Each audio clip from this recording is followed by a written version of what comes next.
Republican senators are now saying that the health care bill being worked on in the Senate is likely dead. Here's what the president seems to be now daring Republicans to do, involving their August recess and vacation. Plus, did the misleading clip on Fox News inspire President Trump to accuse James Comey, the former FBI director, of breaking the law? Why the president's tweet this morning isn't telling the whole story. We'll be right back.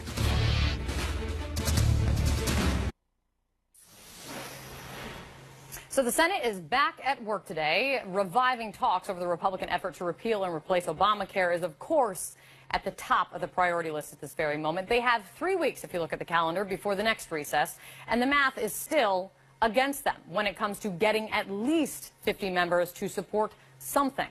Right now, at least 10 Republican senators are publicly saying they won't vote for the current bill. 2 more say without changes, the bill is likely dead.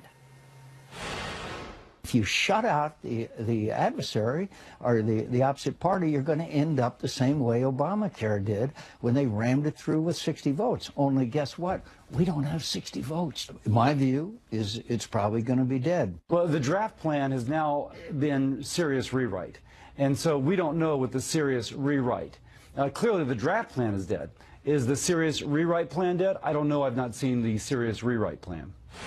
The fact that they're talking about things being dead, that does not spell good things. All on top of all of that, Majority Leader Mitch McConnell is laying down something of a marker, it appears, that Republicans either get it together and get it done, or else. The else being that they'll have to work with Democrats to get something fixed with Obamacare, something done with health care. And for that, McConnell is facing some serious criticism from conservative groups. My next guest, Dan Holler, he's vice president of Heritage Action. He's a conservative policy advocacy group, of course. In a statement, let me just read it quick, Heritage Action said this in part: if the Republican Party wants to work with Democrats to bail out Obamacare, the results will be catastrophic for the party. For 7 years, it has pledged it is the party of repeal, and now is the time to work toward that goal. Dan Holler is here with me now. Dan, thanks for the time. I appreciate it. Thanks a lot for having me. But why is your powerful and important group so unhappy with talk of a bipartisan solution? Yeah, I don't think we should be any illusion that Democrats are interested in actually fixing the core problems with Obamacare. What they're suggesting is to double down on the failed status quo that is Obamacare, that has seen premiums go up and people lose choice and access to care, and they want to throw more money at the problem. That's not the right way to go about it. And if Republicans have to work with Democrats, that's going to be the outcome that we get. The problem is that when we talk about a bipartisan bailout of Obamacare, what we're actually doing is empowering Rob Portman and Susan Collins and Lisa Murkowski, these liberal Senate Republicans who don't actually want to repeal Obamacare like Republicans have promised for the past 7 years. Dan, you say their names like they're bad words. They're Republicans who are looking for solutions for their state. They're concerned that the Medicaid changes will hurt their states. I think what we've learned over the past 6 months or so, as Congress has been debating this issue, is that there are liberal Republicans within the Republican Party who were not committed to repealing Obamacare. They've talked about it for 7 years, and now they have the opportunity to do it. And not only are they unwilling to do it, they're not even willing to make modest changes to it. So what they're doing is holding out in the hopes that the bill the House had, the bill the Senate crafted, any sort of real reform effort falls by the wayside, and they can go on and move on with the status quo, which is basically bailing out Obamacare. That is not an acceptable solution. Well, okay, so let's talk about what acceptable solutions would be, because you guys are taking on Mitch McConnell in that statement that you put out when he's laying down what he said is we're going to have to work with Democrats if we don't get our act together. Are you threatening Mitch McConnell? No, the real problem within the Republican Party is not Mitch McConnell, it's not Ted Cruz, it's not Mike Lee. It is the moderate Senate Republicans who are holding out to preserve Obamacare. Those are the individuals who are holding up the repeal effort. Mitch McConnell promised to repeal Obamacare root and branch. The people who are standing in the way are Rob Portman and Lisa Murkowski, the senators that I was talking about. How much money are you going to put behind that? This is not necessarily about money. You can throw a lot of money at the problem. The challenge is that these Republicans talked about all the flaws with Obamacare for 7+ years. And now they have the opportunity to do something about it, and they need to actually do it. So our goal is to work with those conservative senators who are pushing for ideas that will actually increase choice and competition. Right, but Dan, the fact of the matter is you need those moderate senators to get this over the line. Right, they need to come on board. That is absolutely right. But they need to come on board with a plan that increases choice and competition at the state level. And for whatever reason, they're not willing to do that. Are you going to put money in their states? Are you going to put money to try to convince them, as you say? I think the right thing to do is show that we have the right policy solutions that actually help the people in their state, because that's the key. They talk about more federal spending as though that's the solution for their states. It's not. Increasing choice and competition in the state insurance markets is the way to help those people who have been left behind because of Obamacare. We'll stand by and wait and see what Heritage Action will do to try to convince those senators. Dan Holler, always appreciate your time. Thank you. Thanks a lot. You can see right there the tough task that those Republicans have in trying to get something over the line. Coming up for us, President Trump now accusing the former FBI director, he fired, of leaking classified information. But is that the whole story? Is that really the case? We're going to break down the facts from a new report.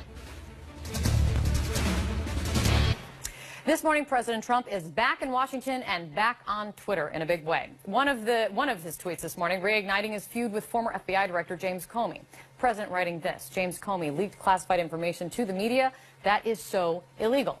This is in reference to an initial report in the Hill publication. According to the Hill sources, some of the private memos of Comey's conversations with President Trump about the Russia investigation contained classified material. However, there is nothing in the Hill, we should point out, in their reporting that suggests that the memo that Comey gave to a friend that eventually made it in the press actually contained any such classified information. CNN Justice correspondent Jessica Schneider, she's back with me now on this. Jessica, pulling double duty today, I really appreciate it.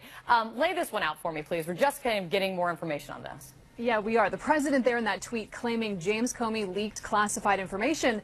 But like you said, Kate, there's nothing to indicate that that memo Comey gave his law professor friend to leak to the press, there's no indication that it actually did contain classified information. So here's the breakdown as reported by the Hill publication. Now, according to some of its sources, the former FBI director wrote 7 memos detailing his 9 conversations with President Trump.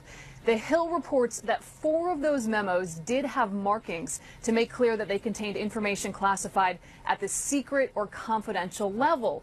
But James Comey testified last month that the one memo he shared with his friend to leak to the press was one that he believed to be a personal document that contained his own recollections and did not contain classified information.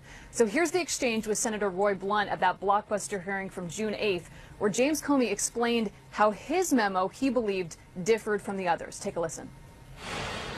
You didn't consider your memo or your sense of that conversation to be a government document. You considered it to be somehow your own personal document that you could share with the media as you wanted to? Correct. Through a friend?